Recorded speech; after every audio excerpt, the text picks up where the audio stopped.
In other news here, Senator Ted Cruz was campaigning in El Paso today, meeting with business leaders ahead of the November election. Yeah, Cruz spoke to the El Paso Hispanic Chamber of Commerce about several issues, really, like border security, jobs, saying that he's working to help small businesses in the area and also fast track several international bridges currently in construction along the U.S.-Mexico border. However, the Texas Republican is up for election in November, facing off against Democratic challenger Colin Allred.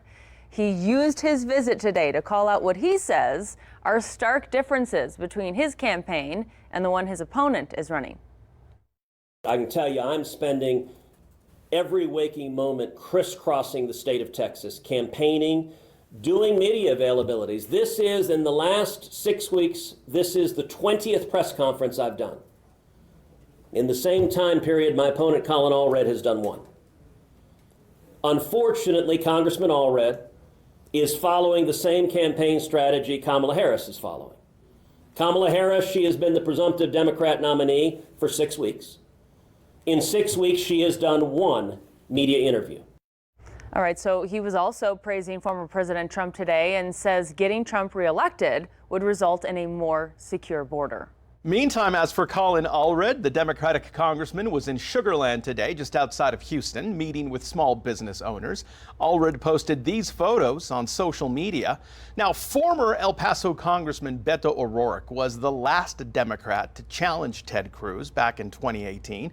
This is what O'Rourke had to say recently about Allred's efforts to unseat Cruz.